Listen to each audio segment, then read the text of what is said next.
Hey there, survivors. Thanks for tuning in to tonight's episode. If you're new here, please consider subscribing. It really helps me keep these stories coming. And while you're here, let me know in the comments where you're listening from. Now let's get started. My name is Jordan Evans, and before everything changed, I was just another face in the downtown crowd, unnoticed, overlooked, and dismissed by passers-by. I'm 31 years old, and I've lived on the streets for the past 3 years. I used to have a regular life with a stable job, but unfortunate decisions and unexpected events led me here. Surviving every day without a roof over my head taught me how to adapt, how to stay quiet when I needed to, and how to read people for signs of trouble. I never imagined those skills would become so crucial once the zombie outbreak began. When rumors of an infection first spread, people mostly ignored them. The news stations ran quick segments about an unexplained flu, then jumped to lighter stories as though nothing was seriously wrong. Folks on the street tend to pick up on details that others brush off. Sometimes it's because we have no choice but to pay attention to every shift in the atmosphere. Sometimes it's just that we're looking for patterns. Anything that might disrupt our routine of begging, scraping by, or finding safe corners to rest in. A few days before the outbreak, I noticed more paramedics rushing around at odd hours. Ambulances tore through red lights, heading west toward the industrial district. The local clinics filled up beyond capacity. Outside the main hospital, a line of people waited for medical attention that never seemed to come.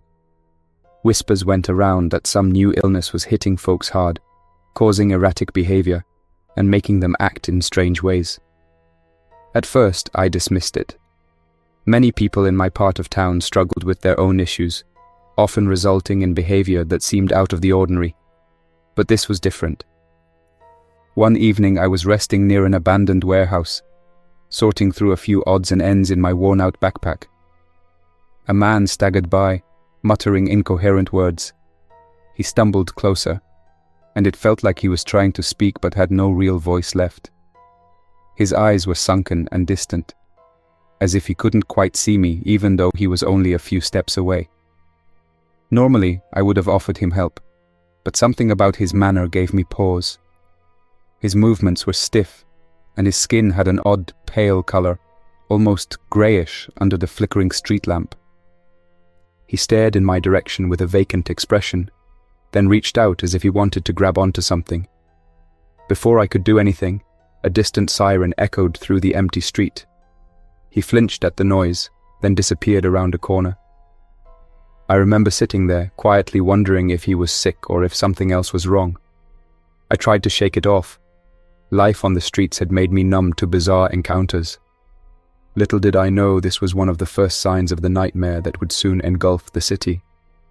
12 hours before official announcements went out, those who were paying attention sensed the shift in the air. It was almost midnight when everything began to unravel. I'd managed to find a decent spot behind a small auto repair shop. The owner, Mr. Clarkson, let me use the space as long as I kept out of sight.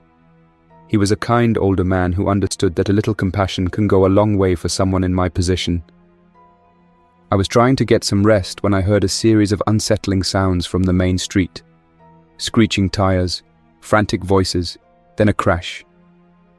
Normally, I would rush out to see if someone needed help, but the tone in those voices was different, like raw panic. I stayed put, waiting for any sign that the danger had passed. Instead, the sounds intensified, more yelling, then more collisions. Something big was happening. Peeking around the corner, I saw a man running down the center of the road. He was drenched in sweat, eyes wide. Behind him, 3 figures gave chase. At first, I thought they were just a group of people out to harm him. But as they neared a flickering street lamp, I caught a clearer view. Their skin looked dull, and their gait was unsteady yet determined. Each one reached forward in an unnatural way, as though driven by a singular instinct. The runner glanced over his shoulder, then tripped on the uneven pavement. The nearest figure lunged at him, and what followed was chaotic.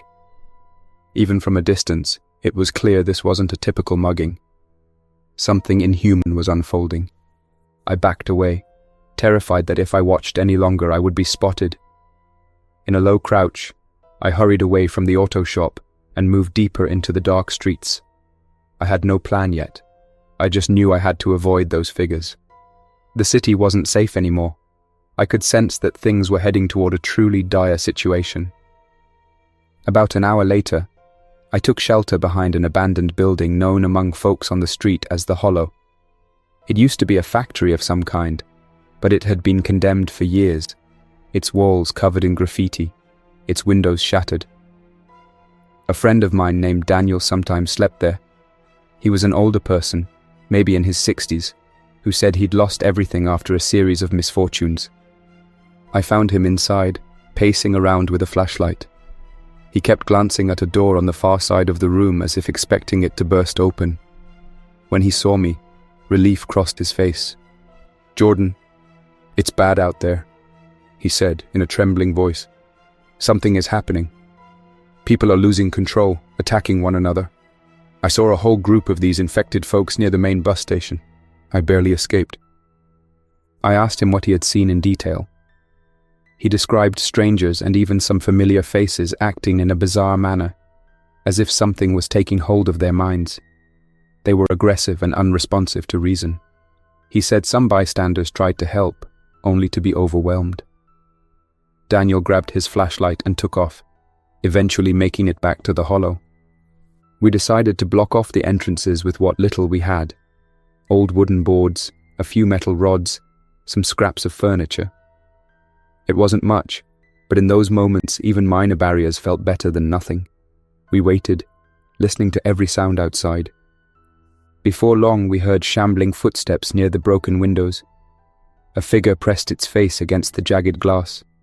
I couldn't see much, just a hazy outline. Then I heard low groans, like someone trying to speak but failing. The figure moved along the perimeter, brushing against the walls as though searching for a way in. After a few minutes it wandered off. I exhaled, trying to keep calm, and turned to Daniel. "We can't stay here," I said. "Those people, these zombies, are all over the city. I don't think the boards will hold if they really want to get in." Daniel nodded. "I know a route through the side streets that might lead us to the old community center. Maybe it's still secure. Let's move before morning comes. It's safer in the dark if we stick to the shadows."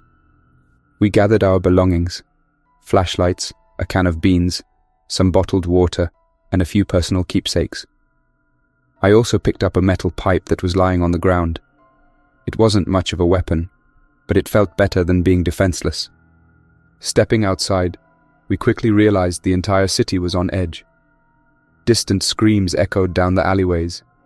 Flickering lights revealed overturned trash cans, broken storefronts, and more ominous shapes moving in the distance. Every few minutes we witnessed people running, only to be chased by the infected. No official rescue vehicles seemed to be responding, which hinted that the authorities might have lost control of the situation. A faint smell of smoke lingered in the air, suggesting that fires had broken out in some parts of the city. Daniel led the way, constantly checking corners before advancing. He wasn't fast, but his caution helped us avoid direct confrontations. The further we went, the more signs of chaos we encountered: wrecked cars, shattered glass, and abandoned belongings scattered across the sidewalks. We passed a small grocery store with its front window smashed. Inside, shelves were ransacked, and fallen items blocked the narrow aisles. Our stomachs rumbled. We hadn't eaten in hours, but the risk of entering that store felt too great. We could see movement among the shadows inside. We pressed on, keeping close to the walls. Under a flickering street lamp, I spotted a disheveled man leaning against a lamppost. My first instinct was to see if he needed help, but when he turned, his gaze was blank. His mouth was partially open, and a low guttural sound emerged. He staggered forward, arms outstretched. Without hesitation, Daniel pulled me by the sleeve and hurried across the street.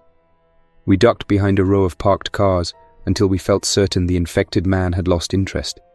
The entire time, my grip tightened on the metal pipe, but I tried not to make any sudden noise. It was clear that some primal urge drove these people, these zombies, to hunt and pursue. They displayed no rational understanding, only an unsettling persistence. I realized that my street smarts, honed over years of dodging trouble, were essential for staying alive in this new, horrifying reality. Not everyone I knew had the chance to escape. Around the corner from a deserted cafe, I found the usual sleeping spot of a friend named Marcy. She was kind to me, often sharing food or blankets during colder nights. The spot was empty. On the ground, I noticed her old jacket with a tear across the back, as if caught on something during a frantic struggle. I also spotted footprints leading away, stained with some dark residue that made me uneasy. I called her name softly, but there was no reply. Daniel put a hand on my shoulder, urging me to keep moving. We couldn't linger. The reality was harsh. She might have fled, or worse, she could have been among the infected we saw wandering the alleys. This sense of isolation deepened with every turn.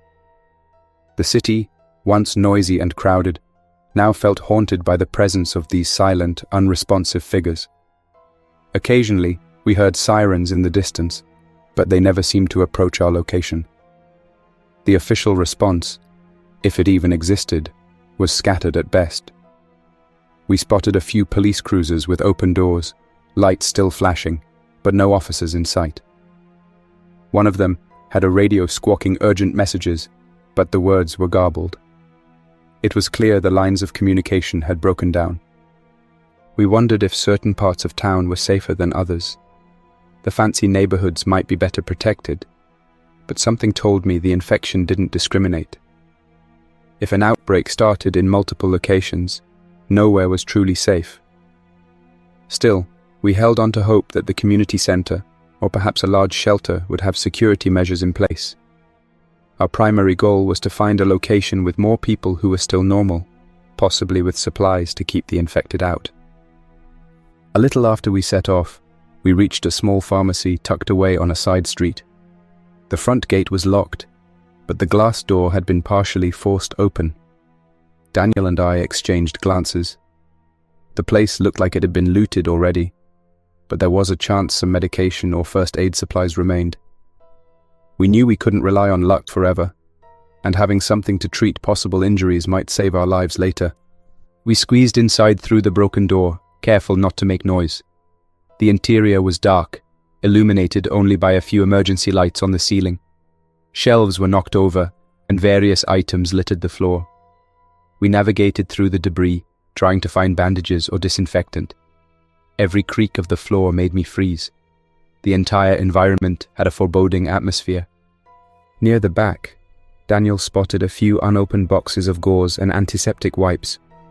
I grabbed them and stuffed them into my backpack. We found a single case of bottled water that had not been taken. It was heavy, but we agreed it was too valuable to leave behind.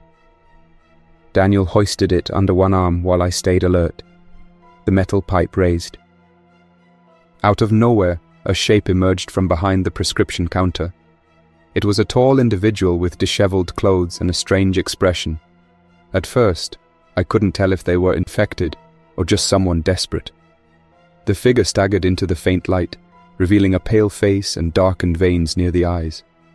A low sound escaped from them as they began to approach, arms lifting in a jerky motion. I whispered for Daniel to get behind me. I didn't want to engage, but the infected person blocked our exit. They moved slowly, but their unwavering stride was unnerving. I glanced at Daniel, then at the narrow path to the door. We stepped sideways, hoping to slip by without physical conflict. The infected individual reached out, narrowly missing my jacket. Daniel and I rushed past, pushing over a display rack to create a distraction. We darted through the broken entrance and out into the night, adrenaline fueling our next steps. That was my first close-range confrontation with one of the zombies. I realized they weren't just mindless wanderers. They were drawn to movement and sounds, relentless in their pursuit. Any notion I had of easily escaping this crisis quickly faded. It was around 3 a.m. when we decided to look for others who might still be rational. The silence of the streets was occasionally broken by car alarms or distant crashes. We headed east toward a location where homeless outreach volunteers sometimes gathered. A street medic named Shari used to bring blankets, hygiene kits, and snacks every Friday night. If Shari or her group were still around, they might have found a safe spot to weather the crisis. Moving as quietly as possible, we wove through narrow lanes. At one point, we found ourselves near a cluster of parked buses. The area was eerily quiet. One bus had tinted windows, so we couldn't see if anyone was inside. We crept closer, hoping it might be an impromptu shelter. However, an unsettling feeling made us pause. We noticed streaks of grime along the side of the vehicle, and the door hung open at an unnatural angle. We heard no signs of life coming from inside. Rather than risk an ambush, we moved on. 15 minutes later, we saw movement in an alley. A figure crouched near a dumpster, rummaging through a bag. My first thought was that it might be another survivor. Daniel and I approached slowly, calling out in hushed tones. The person straightened up, revealing a middle-aged woman with short hair, wearing a volunteer badge around her neck. It was Shari. Her jacket was torn, and she looked exhausted, but still alert. Upon recognizing us, she relaxed, though her face held a clear layer of worry. She explained that her group had tried to help some individuals showing symptoms earlier in the night. Things escalated when these infected folks lashed out, behaving like zombies. Shari's companions scattered, and she lost contact with them. She had ended up in this alley, attempting to gather supplies for anyone still uninfected. We told her about our plan to find a secure building, possibly the old community center. Shari had the same idea, but she wasn't sure if it had been compromised. She agreed to join us, hoping we could pool our resources and find a way to survive. Though our trio gave me a sense of relief, I knew we had to remain vigilant. Shari led us through a path she knew well. She often navigated these streets at night, delivering help to those in need. It was surreal to see the once familiar blocks abandoned, the few moving figures consisting mostly of infected. By the time we reached the community center, dawn was less than an hour away. We found the main entrance locked. That was both good and bad. It meant the building might still be secure, but it also meant we had no easy way inside. We knocked quietly, hoping to attract the attention of anyone inside without drawing the zombies. No one answered. We circled around to a side door. A large chain and padlock secured it. Shari tried to peek through a window, only to find it boarded up from the inside. We considered forcing our way in, but the noise might attract the wrong kind of attention. While we debated our next move, Daniel tried the handle on a maintenance hatch at the back of the building. Surprisingly, it swung open. Someone must have left it unlocked in a hurry. We squeezed into a narrow corridor that smelled of bleach and old paint. The interior was dim. We whispered greetings in case any survivors were holed up inside. The faint echo of our voices disappeared into the darkness without reply. We ventured further, eventually finding ourselves in the main hall where community gatherings used to take place. Tables had been overturned and stacked against some doors, likely an improvised barricade. We discovered a small stash of non-perishable food items, dried fruit, granola bars, and bottled water. This was a relief, as we had already consumed most of what we had. We gathered what we could carry, making sure to leave some in case more survivors arrived. Shari found a first aid station in a side office. She quickly assessed its contents: a few bandages, some over-the-counter medication, and a pair of walkie-talkies that were unfortunately low on battery. We tried to see if they worked, but the static was too heavy to make out any clear messages. We spent about 20 minutes searching for other people. Every room was empty. It felt eerie to be in this normally bustling center with no one around. We couldn't tell if the staff and volunteers had abandoned it, or if something had forced them to flee.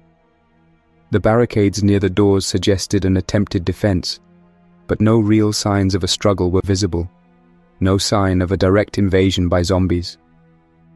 Perhaps they had evacuated when the city's emergency alerts went out. Sunlight began to creep through the few uncovered windows around 6 a.m. While we felt momentarily safer inside the center, we knew daylight would reveal us more easily to wandering infected outside. They weren't as mindless as one might think. They responded to both sound and motion with unsettling coordination. Still, we decided to rest for a short while. Daniel and Shari found a room at the far end of the building that could be secured by a heavy door. We pushed a table against it, creating a makeshift barricade. Tension lingered in the air, preventing any real sense of comfort. But we needed a break. We agreed to take turns keeping watch. Shari dozed off first, while Daniel and I sat near the entrance. I was grateful for his presence, as he was a calming influence. He'd lived through tough times before, and while this crisis was unlike anything we'd ever experienced, his steady demeanor helped me remain composed. As minutes passed, I could hear subdued noises outside, distant sirens, occasional screams, and the dragging footsteps of those affected by the outbreak. My mind wandered to memories of better times, the corner diner where I used to grab coffee on cold mornings, the small library where I'd read to pass the hours on rainy days, and the interactions with people who saw me as more than just another vagrant. Now it felt like the city had turned into an endless maze of lurking danger. Eventually, Daniel nudged me. "It's quiet in here, but we can't stay too long," he whispered. "We need a plan for when we leave. Maybe we can head toward the outskirts. If the infection started in the heart of the city, heading away from downtown might help us avoid large groups of zombies." I nodded, though I wondered if the infection had already spread everywhere. My only consolation was that we were still alive. That proved we had a chance, however slim. Our reprieve did not last. About an hour later, we heard banging on one of the barricaded doors. It started as a faint rattling, then grew in force. Daniel stood up, motioning for us to keep still and quiet. Shari woke instantly, alertness taking hold of her expression. The noises escalated, wood creaked and metal hinges strained. We had no idea how many were out there. If it was a large group of infected, they could force their way in. Shari prepared one of the walkie-talkies, hoping to catch any stray signal. She fiddled with the dial, but all we got was more static. Another loud thud echoed through the hall. Then, without warning, the commotion stopped. We waited in tense silence for several minutes, expecting another attempt to enter. Nothing happened. That sudden stillness was almost more concerning than the pounding. It felt like an intrusion might come from any corner, at any moment. Finally, we decided it was too risky to remain. The community center, while fortified to some extent, was still vulnerable. If we stayed, we'd be sitting targets. Shari suggested we try to make it to a local church that often served as a daytime drop-in for unhoused individuals. It had thick walls and a large basement, possibly a safer refuge. We agreed to move out. Gathering our meager supplies, we crept through the side corridors, returning to the maintenance hatch at the back of the building. Daniel volunteered to go first. He quietly popped the hatch open and scanned the outside. After a moment, he signaled that the coast was clear. We stepped into the morning light, quickly closing the hatch behind us. Our group stuck to the edges of the building, scanning the surroundings for movement. Several figures were wandering near the main street, but they appeared not to notice us. We took a narrow alley heading west, all senses on alert for any sudden movement. The further we traveled, the more devastation we saw. Broken streetlights, shattered storefronts, and abandoned vehicles turned the roads into a maze. Occasionally, we witnessed small clusters of survivors trying to defend themselves, but we couldn't risk joining them without knowing if they'd welcome us or if it would attract more infected. We encountered a young couple hiding behind an overturned delivery truck. The man held a makeshift weapon, a piece of pipe not unlike my own, while the woman huddled close to him. They eyed us warily as we approached, uncertain whether we were friend or foe. Shari raised her hands to show we meant no harm. She introduced herself, explaining we were just looking to pass by. "Any safe spot around here?" Daniel asked quietly. The young man shook his head. Every place is crawling with zombies. We've been cornered here for hours. Some folks tried to drive out, but the roads are blocked by crashed vehicles. There's no path unless you're on foot. We glanced at each other. While we wanted to help, we also needed to keep moving. Shari offered them a couple of bottles of water. In return, the couple told us to avoid the next main intersection, where a large group of infected was gathering. Before we parted ways, the young woman said, "If you manage to find a safe area, please tell others. We need to stick together somehow." We gave them a solemn nod, then continued on, weaving through alleyways to avoid the large intersection. Close to 9 a.m., the sun was fully up, and the city's panorama was a sobering sight. Smoke drifted from various buildings where fires had started, likely due to accidents or neglected stoves.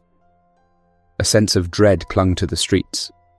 The usual bustle, buses, workers heading to offices, delivery trucks, was replaced by near silence, broken only by signs of chaos. We reached a small park that some of the homeless community used for camping. The green lawn was partially burned, and several tents were either ripped or collapsed. I spotted a figure hunched near a tree. As we approached, the individual raised a panicked face. It was a man named Leroy. We often shared a meal when donations were plentiful. He looked relieved to see familiar faces. "They came out of nowhere," Leroy explained, breathing heavily. "A group of those zombies rushed the tents. People panicked, scattered everywhere. I don't know where they've gone." He gestured to a backpack lying in the grass. "I managed to keep some canned food. Take what you need." We thanked him. Shari offered to patch up a cut on his arm with the supplies we had taken from the pharmacy. The wound didn't look too serious, but any untreated injury could be problematic. Leroy winced as she cleaned and bandaged it. Once we finished, we told him about our plan to reach the church. He stood up with some difficulty. "I'll come with you. I can't survive here alone." So our group grew from 3 to 4. It was reassuring to have another person with us, though Leroy was clearly shaken by the morning's events. We pressed on, following back streets and side roads, always avoiding the main thoroughfares where infected crowds were more likely to roam. We eventually reached a crossing near an old movie theater. The marquee above the entrance still advertised a film that had been running the previous week. Now, the sidewalk in front of it was deserted, lined with discarded flyers. We needed to pass this intersection to continue west, but we heard noises echoing from the blocks ahead. A careful peek revealed a sizable cluster of zombies. They were gathered around something, a crashed delivery van from what it looked like, making unnerving vocalizations. Daniel indicated we should circle around. We tried heading south, only to find another smaller group of infected near a grocery store. That path was also blocked. Our only choice was to wait or attempt a risky dash across open space when the infected weren't looking our way. We huddled behind a parked car, trying to gauge the patterns of the infected. They seemed drawn to any sign of motion or noise, but they also occasionally wandered aimlessly.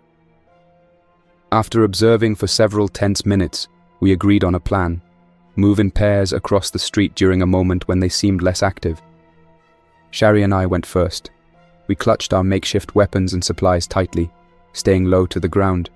We managed to slip past the intersection, taking shelter behind a set of pillars outside the theater. Daniel and Leroy waited for the right moment. Finally, they made their move. Halfway across the street, Leroy stumbled on debris.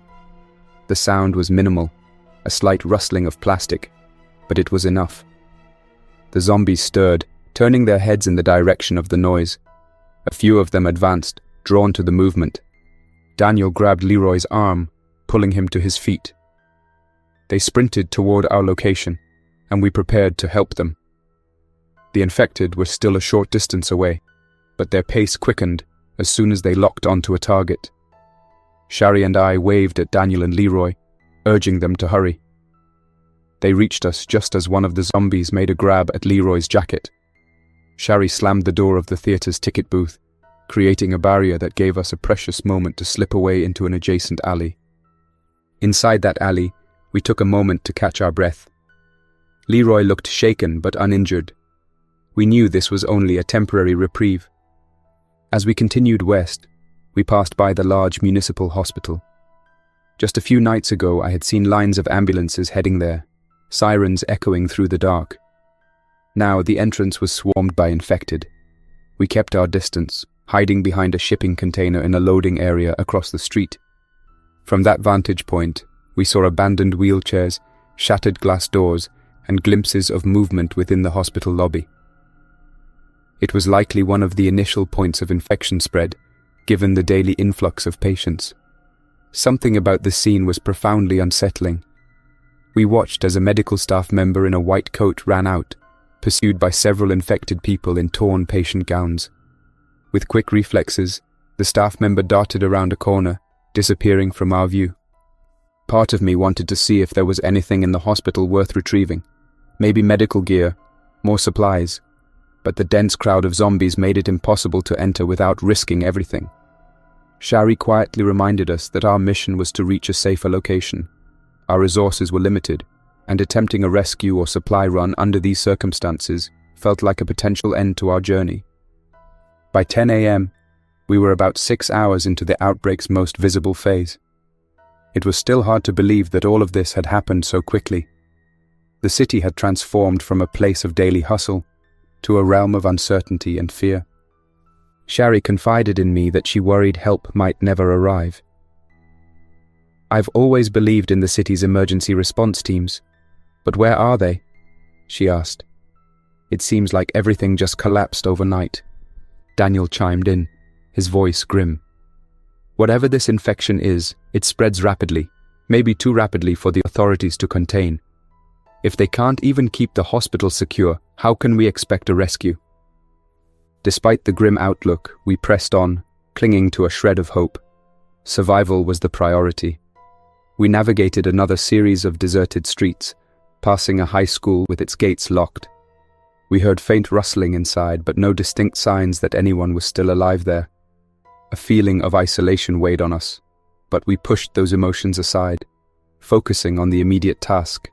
Keep moving, stay alive. Around 11 a.m. we reached a once busy commercial strip. Normally crowds would fill the sidewalks, heading in and out of shops. Now it was quiet, the storefront windows either boarded up or broken. In the distance, we spotted the steeple of the church we aimed to reach. The sight filled me with a small sense of relief, but it was short-lived. A sudden shout from behind caught our attention. A man in ragged clothes came sprinting out of a side street. At first, I thought he was just another survivor seeking help, but his wild eyes suggested panic. He bolted past us without a word, nearly knocking Shari over. Immediately, a pack of infected followed. They moved in a tight cluster, fixated on the fleeing man. He dashed down the main road, drawing them away, but not before one or two at the back of the pack noticed us. Leroy looked around in desperation. "Inside that store," he said, pointing to a former electronics shop with a shattered entrance. We dashed in, stepping over broken glass and smashed display cases. The zombies that had taken notice of us crept closer, blocking the path we had just come from. We took cover behind rows of shelving units, hoping they would pass by. We waited in silence for a few long minutes.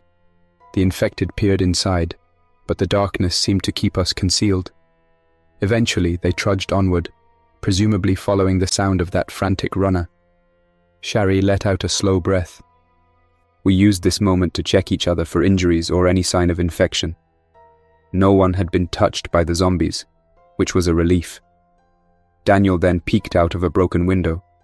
The street seemed clear enough to continue toward the church. Just before noon, we finally reached the church. It was a tall, old stone building with stained glass windows. The large wooden doors were shut. We tried the main entrance, expecting it to be locked, and we were right. Knocking softly, we called out. No answer came. Leroy found a side door near a small courtyard. It was unlocked but barricaded from the inside with a bookshelf. Through a crack, I could see some movement in the darkness. We announced ourselves again, using calm voices. The shuffling inside stopped, and after a tense moment, a muffled voice responded. "Who's out there?" Shari spoke up. "We're survivors looking for shelter. We're not infected.